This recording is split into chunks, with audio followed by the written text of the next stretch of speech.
성경은 우리가 타락해서 하나님을 알 수 없기 때문에 하나님께서 우리에게 자신이 누구신가를 가르쳐준 책이 성경이죠. 그래서 성경의 가장 중요한 것은 하나님은 누구신가. 성경에서 말씀해주는 모든 말씀의 대상은 바로 나입니다. 나.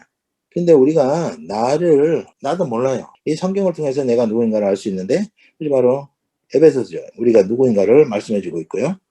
그 다음에 하나님과 나는 그러면 어떤 관계인가? 관계. 이 관계를 다른 말로 하면 언약이죠. 언약은 다른 말로 하면 구원이에요. 하나님과 우리가 죄로 말미암아 원수 되었었는데 원수 관계에서 이제는 예수 그리스도의 피로 화해하고 하나님의 백성으로 회복되고 또는 아들로 신부로 몸으로 회복이 된 거죠. 관계 회복이 바로 구원이고 이 구원에 대한 말씀을 가장 잘 말씀해 준 책이 로마서였습니다. 말씀은 곧 하나님이시다 하면서 출발한 하나님이 누구신가에 대해서 가장 잘 말씀해 준 책이 요한복음이에요. 그래서 요한복음과 로마서와 에베소서는 믿음의 기본. 그래서 이것을 지금 하고 있는 것입니다.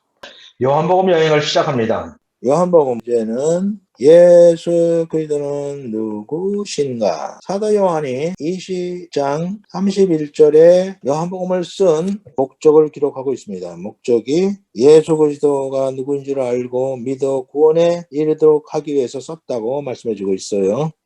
구조는 첫째는 천국복음을 그가 가지고 오신 천국복음을 두루 다니시면서 복음을 전파했는데 1장에서 11장까지 나와 있고요.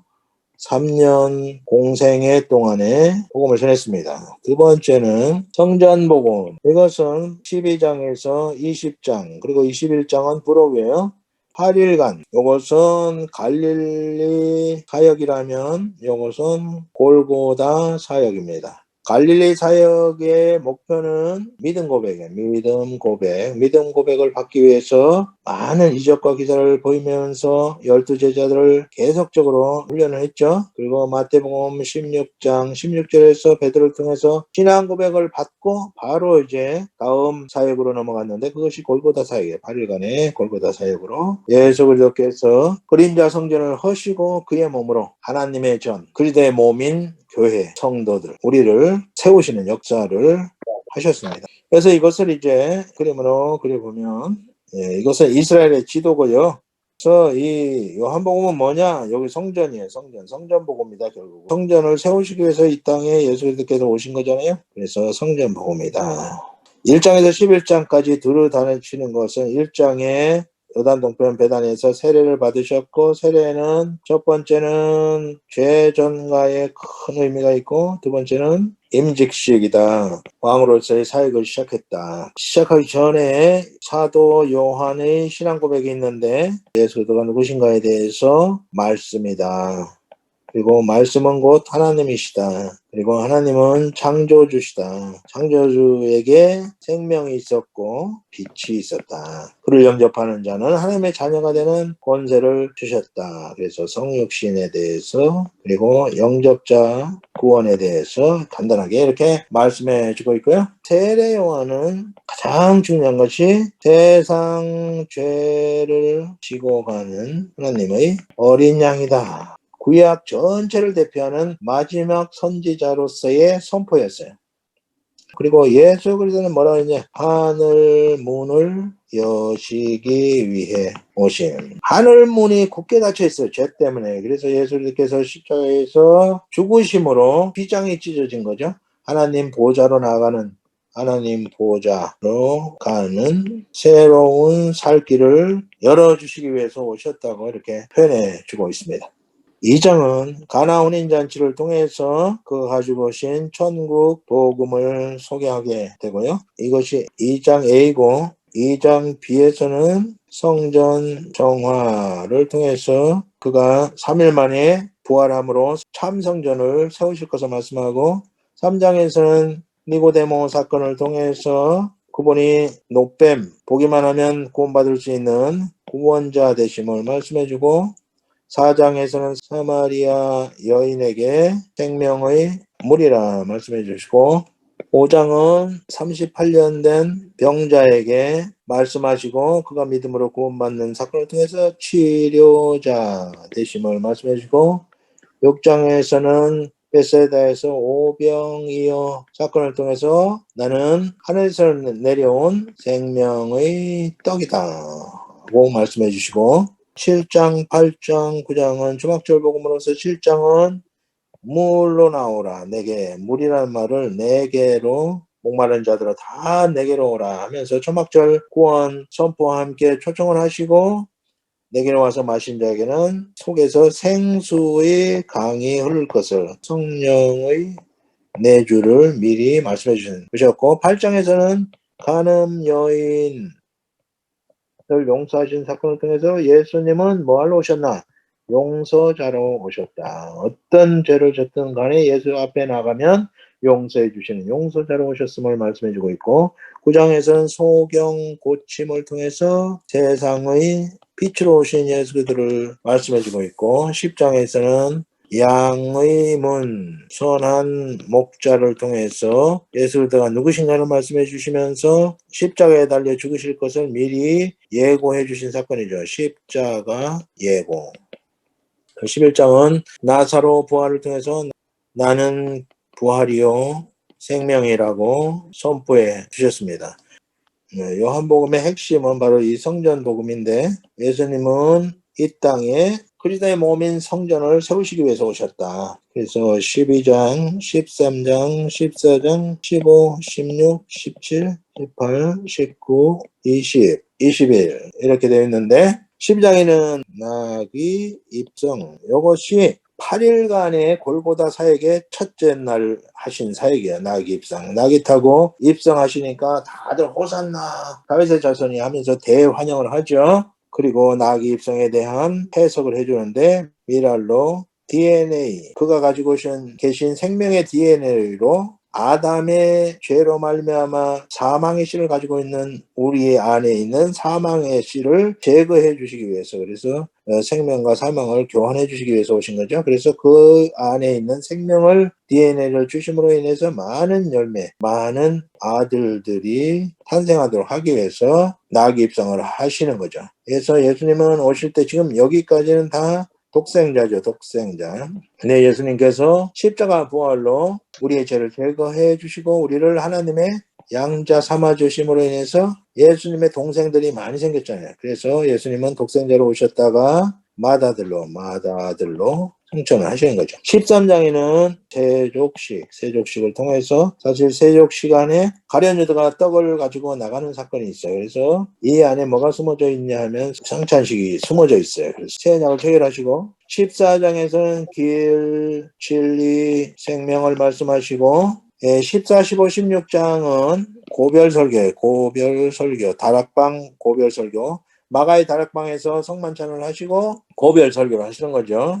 길, 진리, 생명. 15장에는 포도나무와 가지, 이것은 생명 공급 관계임을 말씀해 주시고요. 그리고 16장에는 보혜사 성령께서 오셔서 너희를 인도하신다는 말씀을 해주고, 금등대는 세상의 빛으로 오신 예수들을 보여주는 것이고요. 17장은 중보 기도, 대제사장적 기도죠. 예수님께서 우리의 영원한 대제사장이 되셨죠. 17장을 공고한 복음에서는 겟세마네 기도인데, 요한은 그것은 빼고 예수님께서 구원을 위해서, 남은 제자들을 위해서, 그리고 앞으로 이루어질 교회를 위해서 기도하는 내용이 17장에 기록되어 있습니다. 18장에는 체포되시고, 19장에서 십자가에 달려 죽으시고, 20장에는 부활하십니다. 성만찬, 이것은 새언약의 체결이고, 십자가는 새언약의 완성이고, 부활은 새언약의 보증이다. 그래서 다 복음서에서 가장 중요한 것은 성만찬을 통해서 새언약이 체결되고, 십자가를 통해서 새언약이 완성되고, 부활을 통해서 새언약이 보증되었다. 이것이 가장 중요한 내용이고요. 21장은 부활하신 다음에 갈릴리 바다에서 7 제자와 함께 만나가지고 베드로에게 네가 나를 사랑하느냐, 내 양을 먹이라 하는 목양 명령을 주심으로써 끝나는데요. 이 공관복음은 복음 전파로 끝나요. 복음 전파. 가서 복음을 전파해서 세례를 주고 제자를 삼으라, 이런 말씀으로 끝났다면, 요한복음은 목양명령으로 끝납니다. 로마서 여행을 시작합니다. 로마서의 주제는 복음의 비밀이죠. 복음은 뭔가? 복음은 예수 그리스도 구속주 또 십자가 부활까지 이것은 뭐냐면 구속 방식이죠. 그래서 예수 그리스도와 십자가가 핵심적으로는 복음이고 넓은 의미에서는 모든 하나님의 말씀이 복음이고 하나님께서 행하신 일이 다 복음이에요. 우리가 그 복음의 말씀을 믿고 순종하면 하나님이 약속하신 상급을 주시는데 이 상급은 승리하고 안식한다. 승리는 하나님의 영광을 경험하는 것이고 안식은 하나님의 즐거움을 참여하는 것이고 복음은 말씀이고 믿고 순종은 우리의 몫이고 상급은 하나님이 주시는 보상이죠. 그래서 복음은 이렇게 안에 있어요. 1, 2, 3, 4, 5장 6, 7, 8, 9, 10, 11 이렇게 돼 있는데 이것은 아들의 복음 그리고 이것은 성령의 복음 이것은 성부의 복음 그러나 삼위 하나님은 항상 함께 하시기 때문에 이렇게 구별한다는 것이 좀 그렇긴 하지만 우리의 이해를 돕기 위해서 이렇게 구별해 본 것입니다. 1장에서는 서론적인 말씀 후에 죄에 대해서 말씀해요. 죄. 하나님을 버리고 우상을 따라갔다. 이것이 죄야. 이 결과로 성적 타락과 도덕적 타락, 윤리적 타락 이런 것이 왔다. 죄를 지면은 심판이 있다는 것이 무서운 거예요. 심판. 그래서 2장에서는 심판을 말씀하시는데 공의의 하나님께서 행한 대로 행한 대로 심판하신다는 게 이게 무서운 거죠. 우리 젊은 사람들은 거의 이제 심판을 생각을 안 해요. 하나님께서 행한 대로 심판하신다. 이것 때문에 무서운 거죠. 죄 짓고 사는 것은 즐거움이 될 수도 있지만 이 심판이 있기 때문에 마음대로 죄 짓고 살 수 없고 두려운 거죠. 죄 지면은. 이것은 하나님의 공의의 속성이고 하나님은 죄를 지면 심판하실 수밖에 없습니다. 그 다음에 구원이 있어요. 구원은 다른 어떤 것으로도 구원할 수가 없단 말이죠. 그래서 하나님께서는 예수 그리스도를 믿음으로 구원하도록 하셨어요. 우리가 해야 될 것을 하나님께서 다 하시고 믿음으로 구원하게 하셨는데 우리의 죄값을 예수 그리스도를 통해서 받으시고 우리를 죄 없다 선언해 주시는데 그것이 믿음으로 소유하는 거예요. 믿음으로. 하나님께서 은혜를 주신 것을 사람 편에서는 믿음으로 소유하는 것이죠. 그래서 믿음은 하나님이 주신 선물을 내 것으로 소유하는 수단에 불과한 거죠. 4장에서는 구원 증거를 말하고 있습니다. 구원 증거. 정말 믿음으로 이렇게 쉽게 되느냐? 다 행위로 어렵게 이제 구원받으려고 노력을 하는데 그냥 믿기만 하면 구원받는다. 그렇게 쉬우냐? 그래서 이제 아브라함 증거를 하는 거죠. 아브라함 증거. 아브라함이 하나님 믿음에 그것을 의로 여겨졌다. 창세기 15장 6절에 나온 말씀이죠. 그렇게 분명히 말씀하고 있는데 이들은 막 율법을 지켜야 되고 율법 플러스 할례를 받아야 되고 할례 이것이 유대인들이 아주 강력하게 붙들고자 했던 것이에요. 그런데 이것은 다 필요 없다는 거예요. 왜냐하면 율법으로 의롭게 될 자는 단 한 사람도 없고 모두가 다 죄인이고 또 할례는 의롭게 되기 위해서 받은 것이 아니라 아브라함이 하나님의 말씀을 믿음에 의롭게 된 것은 창세기 15장 6절이고 그가 할례를 받은 것은 창세기 17장인데 이것은 그 후에 20년이라는 세월이 흐른 후에 하나님의 백성이라는 표로 피언약 할례를 받은 것이죠. 그래서 아브라함 증거로 구원의 증거를 말씀하고 있고 5장에서는 구원선포 생명 안에서 왕노릇하게 되다 이렇게 결론 짓고 있습니다. 그래서 아들을 통해서 이루신 구원에 대해서 칭의 이거는 다 칭의예요. 그 다음에 6, 7, 8장은 성화예요. 성화라는 것은 성화는 죄 때문에 우리가 아주 더러운 삶을 살잖아요. 그런데 성화는 죄 문제를 해결해 주는 데 대한 내용을 담고 있습니다. 그래서 죄를 어떻게 해결할 것이냐 6장에서는 이 죄 문제 때문에 괴로울 때 그런데 성령 세례로 말해요. 성령 세례. 이 성령 세례는 뭐냐? 예수 그리스도와의 연합이다. 연합. 그래서 그가 죽을 때 너도 함께 죽었기 때문에 죄로부터 해방되었다는 것이죠. 예수와 함께 십자가에 못 박혀 죽었기 때문에 너는 이제는 죽은 자로 여기라. 죄에 대해서는 이미 죽었다. 선언하면서 그렇다고 네 마음대로 살지 말고 이제는 죄에게 종으로 살지 말고 의에게 종으로 해라. 이렇게 말씀해 주고 있습니다. 7장에서는 이제 또 율법이 개피거든. 율법이 없어진 게 아니에요. 이게 율법은 하나님의 법이기 때문에 하나님 나라의 법이고 그리고 하나님께서 우리를 지켜주시기 위한 하나의 보호의 울타리고 그리고 우리가 율법을 세워야 되는데 문제는 우리가 율법을 세우지 못하는 것이죠. 그래서 율법 때문에 계속 괴로움을 또 당하는 것이에요. 이것도 또 역시 죄 때문에 죄를 짓지 율법을 따르지는 못하니까 문제가 되는데 이 죄 문제에 대해서 어떻게 해결을 해주고 있냐면은 옛 남편과 새 남편 이제는 새 남편 복음과 함께 예수도 안에서 살면 된다 이렇게 말씀해 주고 있고요. 8장에서는 또다시 죄의 문제를 말씀해 주시면서 죄는 어떻게 되는 것인가 이제는 생명의 성령의 법 아래서 살기 때문에 그리스도 예수 안에 있는 자에게는 결코 정죄함이 없다. 예, 죄 문제를 해결해 주시고 있습니다. 그래서 이 죄 문제도 우리의 노력이나 우리의 결단으로 되어지는 것이 아니라 이 문제까지도 하나님께서 이미 다 해결해 주셨다고 말씀해 주고 있는 내용입니다. 9장에서는 하나님의 구원 경영에 대해서 말씀해 주고 있는데요. 9장에서는 하나님께서 선택하셨고 토기장이 비유로 하나님의 주권을 말씀하시고 남은 자 사상으로 긍휼의 그릇을 남겨두셔서 소돔과 고모라처럼 멸망하지 않게 하셨다는 것이고요. 그러면 선택하고 이렇게 다 하나님께서 하셨으면 우리가 할 것이 무엇이 있겠느냐? 이것은 예정론에 대한 것인데 예정론만 말하면 안 된다는 것이죠. 여기서 뭐를 말하냐면 이방인들 먼저 구원을 받았는데 그들은 왜 어떻게 구원받느냐? 그래서 누구든지 믿음으로 구원받는다는 것을 말씀해 줬고요. 그 다음에 11장에는 이스라엘 구원을 말씀하고 있습니다. 이스라엘이 어떻게 구원받느냐? 이방인 구원의 수가 차면 이스라엘도 구원하신다고 그랬는데 여기에서 이방인 구원을 먼저 하시고 이스라엘을 구원하신 것이 얼마나 하나님의 놀라우신 지혜인가. 이스라엘로 하여금 질투를 유발하게 해가지고 결국은 이스라엘도 구원받게 하신다. 바울이 이제 마지막에 기입도다 하나님의 지혜와 지식에 부여하며 하면서 하나님을 찬양하고 교리편을 마칩니다. 실전편은 이제 이렇게 나가서 12장, 13, 14, 15, 16장이 있는데요. 12장은 교회 생활, 첫째는 예배죠.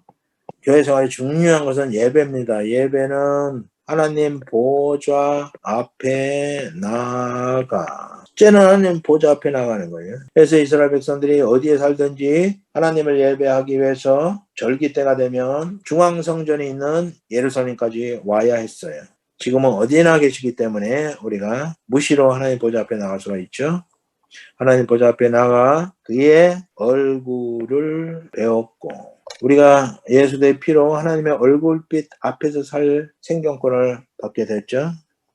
입맞춤의 교회, 하나님과 입맞춤으로 교제하고 그리고 이제 하나님 보좌에서 나오는 생명을 공급받습니다. 그리고 그 생명이 우리 안에 거하시며 우리를 통치하시죠.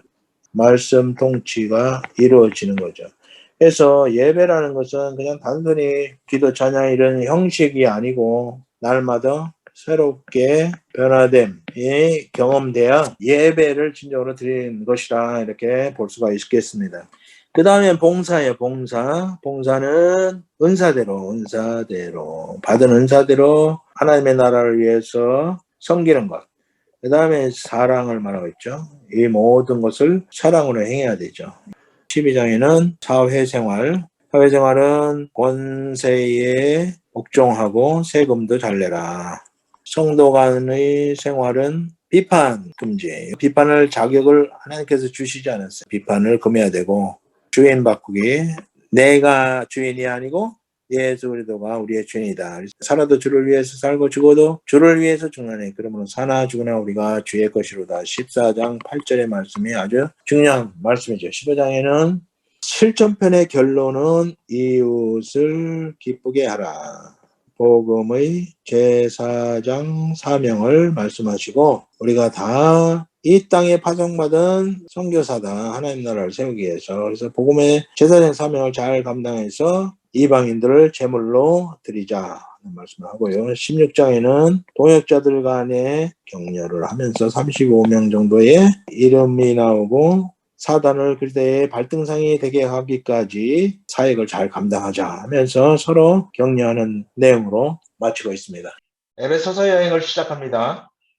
에베소서의 주제는 교회의 비밀. 교회가 무엇이냐? 교회는 성도죠, 성도. 더 적극적으로 말하면 나예요. 다른 사람은 그렇게 중요하지 않아요. 내가 중요하죠. 나는 누구이고 사명, 나는 무엇을 위해서 이 땅에 살고 있는가 하는 것을 말해주고 있는 아주 귀중한 책입니다.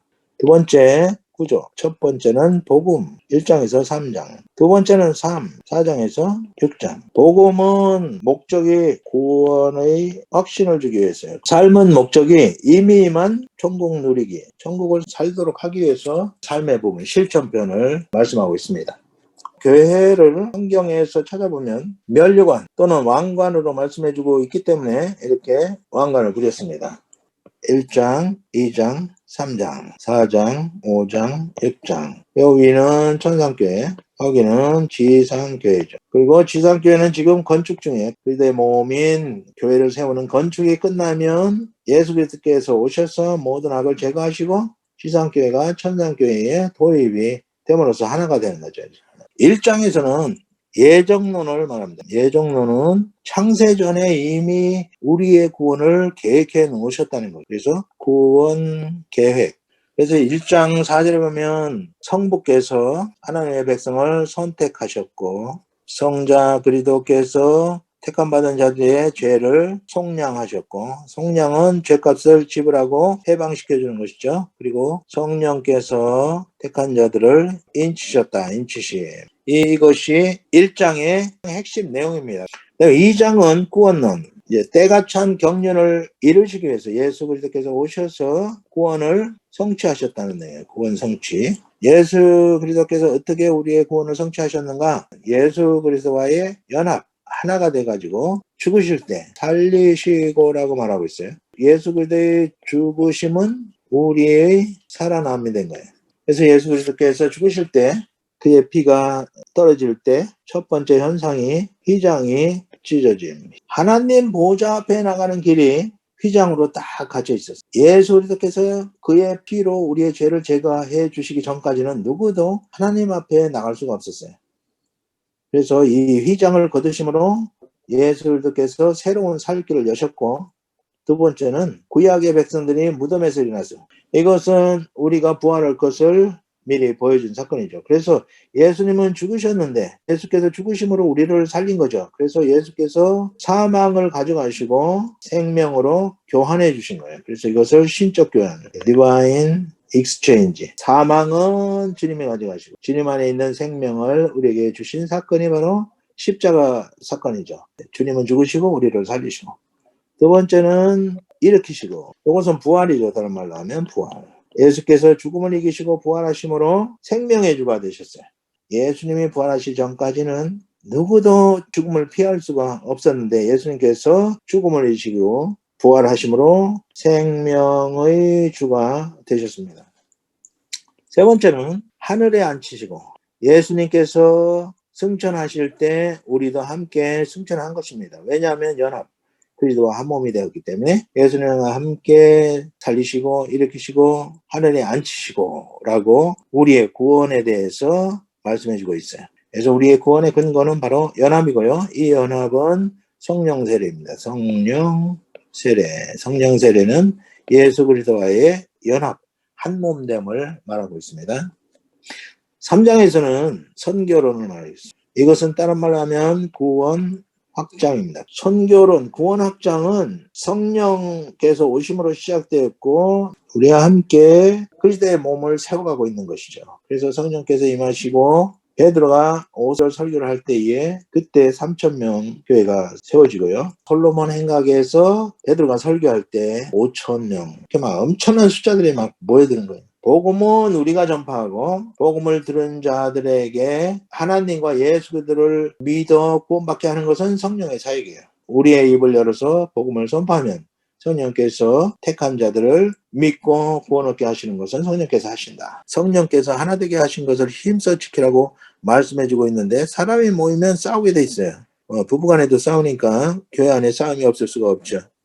그래서 어떻게 하나 되게 할 것이냐, 거기에 대해서 4가지 방법을 말씀해 주고 있습니다. 겸손에 대해서 말씀하고 있고, 온유, 오래 참음, 서로 용납이라는 말씀을 해주고 있어요. 겸손은 낮추기예요, 낮추기. 다른 사람이 나보다 낫다, 그렇게 생각하면 교만할 수가 없죠. 세상에 나보다 못한 사람 없어요. 온유는 하나님께 길들여져야 돼요. 오래 참으면 기다려주는 거예요. 기다려주기. 4번째, 용납하기. 서로 용납하는 것. 이것이 굉장히 중요한데, 있는 그대로 받아주기. 이것이 제일 아주 중요한 것 같아요. 있는 그대로 받아줘야 돼요. 하나님께서 그 사람을 그렇게 창조했다면 우리가 그 사람을 바꾸려고 하는 자체가 하나님을 멸시하는 행위예요. 사실 따지고 보면 고쳐야 될 것은 나거든요. 근데 자신도 못 고치면서 다른 사람을 고치라고 하는 자체가 교만인 거죠. 2번째는 성도 양육. 교회에 교육이 빠지면 안 돼요. 교육이 빠지면 기복, 이단의 특징이죠. 다 이 땅에서 잘 먹고 잘 살려고 그렇게 하는 거예요. 모든 율법 종교는 다 이 땅에서 잘 먹고 잘 사는 것. 그래서 성도 교육을 제대로 하지 못하면 성도들이 분별력이 없어요. 분별력. 신천지 이야기를 들어보면 말도 안 되는 소리인데 그게 빠진다는 것이 정말 우습더라고요. 왜 그렇게 빠지느냐? 그것은 교육이 안 됐기 때문에. 교육이. 사람의 감성을 흔들려고 하지 말고 정말 말씀을 그대로 잘 가르쳐가지고 어떤 유혹에도 미혹되지 않고 믿음을 지키고 걸어갈 수 있도록 성도들을 양육해야 돼요. 그 다음에 이제 새 사람을 입으라 하는 말씀이 있는데요. 말도 분해되는 말을 하고, 성질도 나는 대로 내지 말고, 도적질하지 말고, 일하지 않고 먹는 것은 간접적인 도적질입니다. 자녀들이라도 성숙했으면 자기 밥 먹어야 돼요. 다른 사람이 밥 한번 샀으면 꼭 밥을 사줘야 돼요. 얻어먹기만 하면 결국 언젠가는 그 관계는 깨지게 되어 있어요. 도적질하는 말을 넓게 보면은 민폐 인생이 다 도적질인 거예요. 남의 수고를 먹겠다는 거잖아요. 인생의 안식년이 오기 전에도 대비해서 남에게 짐지우는 자가 되지 않아야 돼요. 5장에서는 첫째, 축살충. 옛사람은 죽이고 새 사람은 살리고 충만하고는 성령 충만. 성령의 열매는 뭘로 나타나는가? 찬양, 감사, 서로 복종이라고 말씀하고 있습니다. 그래서 입에서 찬양이 안 나온다면 성령 충만이 아닌 거죠. 감사가 안 난다면 성령 충만하지 않은 거죠. 서로 복종하지 않고 서로 다투고 그런다면 성령 충만이 아닙니다. 2번째는 부부 천국. 사랑해서 결혼했지만 살다 보면 미워지고 싫어지고 혼자 있는 것이 더 낫지 않을까 그런 생각도 하는데, 혼자 있어 보니까 혼자 있는 거는 너무 힘들더라고요. 좋아하는 것이 좋지 않기 때문에 하나님께서 나에게 가장 맞는 짝을 허락해 주셨다는 믿음으로 살아야 돼요. 내가 더 좋은 배우자를 얻을 수 있었지 않겠는가? 그런 일은 없어요. 하나님이 짝 지어주신 짝이 가장 합당한 짝이라는 것을 믿음으로 믿어야 돼요. 부부 천국은 그렇게 복잡하지가 않아요. 첫째, 아내, 남편에게 복종, 부드럽게 하면 순복하고, 또 하나는 존경하라고 말씀하고 있어요. 이거 안 하면 부부 천국 이루어질 거 기대를 하지 말아야 돼요. 남편이 좀 찌질하고 그래도 하나님은 그 남편을 그 가정에 하나님의 대리자로 세우셨어요. 그래서 누구한테 하듯 하라 그랬냐면 예수 그리스도께 하듯, 예수 그리스도께서 대행자로 남편을 세웠다. 이 믿음 하에서 가능한 것이죠. 2번째, 이제 남편은 어떻게 해야 되냐? 남편은 아내를 사랑하는데 그리스도께서 교회를 사랑하다. 이것도 믿음 안에서 가능한 거예요. 얼굴이 팽팽하고 젊을 때는 이쁜 구석이 있죠. 근데 오래 살았다 보면 볼 때마다 실망하잖아요. 그래서 아내를 볼 때에는 슬쩍 봐야 돼요. 자세히 보면 상처 입으니까 슬쩍슬쩍 보고. 그 사랑할 수 있는 것은 외모를 보고는 사랑할 수가 없어요. 이제 아무리 아름다운 꽃도 그 똑같은 것을 몇십 년을 본다 생각해 보세요. 얼마나 지겹겠는가. 외모를 보고서는 도저히 불가능한데 뭐를 봐야 되느냐? 그리스도께서 교회를 사랑하지. 교회가 얼마나 그리스도에게 아픔이 되었습니까? 그럼에도 불구하고 끝까지 사랑하셨던 것처럼 그렇게 아내를 사랑하라는 거예요. 왜냐하면 영생의 축복을 함께 받을 동반자예요, 아내가. 아내를 연약한 질그릇처럼 보고 보호하고 사랑하라고 베드로는 그렇게 또 권면하고 있습니다. 그래서 남편은 아내를 사랑하라. 뭐와 관계없이, 외모와 관계없이. 6장에서는 부자전국, 자녀는 말씀으로 잘 교육하라고 맡겨주신 것이지 내 소유가 아니에요. 그래서 자녀를 노엽게 하지 마라. 노엽게. 자녀를 노엽게 하는 것은 뭐가 들어있냐면 거기에 탐욕이 들어있어요. 자기가 하지 못한 것을 자녀를 통해서 이루고자 하는 마음이 있는데 이거 버려야 돼요. 자녀는 부모를 하나님의 대리자로 세워주셨기 때문에 부모를 존경해야 되고, 존경은 뭔가 주는 것이 따라야 돼, 같이. 요거는 마음으로 한다 그러면 요거는 물질적이라고 할 수 있습니다. 용돈도 주고 맛있는 것도 사주고 그런 것들을 같이 해야 될 것입니다. 그 다음에 노사천국은 CEO, 사장은 하나님께서 세워졌기 때문에 하나님께 대하듯 그리스도를 대하듯 온 마음으로 그의 말에 순종하고, 또 사장은 양식의 공급자로 나에게 맡겨주신 하나님의 일꾼이라고 생각하고 잘 청지기의 사명을 감당해야 돼. 하나님께서 주신 청지기 사명을 감당해야 된다. 이런 내용을 함께 가지고 있습니다. 그리고 마지막으로 이제 무장한 군인에 대해서 말씀해 주고 있는데요. 우리는 무장한 군인으로 사탄과 싸워야 되는 그런 사명을 가지고 있습니다. 이렇게 이제 위에서부터 우선 구원의 투구. 구원의 투구는 뭐냐? 예수 그리스도예요. 믿음의 방패. 이것도 예수 그리스도예요. 믿음의 주여 온전케 하시는 이. 의의 호심경. 이것도 예수 그리스도. 성령의 검. 이것도 예수 그리스도. 진리의 띠. 이것도 예수 그리스도. 복음의 신발. 이것도 예수 그리스도예요. 그래서 이 무장한 군인은 뭘로 무장을 하느냐? 결국은 예수 그리스도로 무장을 해야 된다는 것이죠.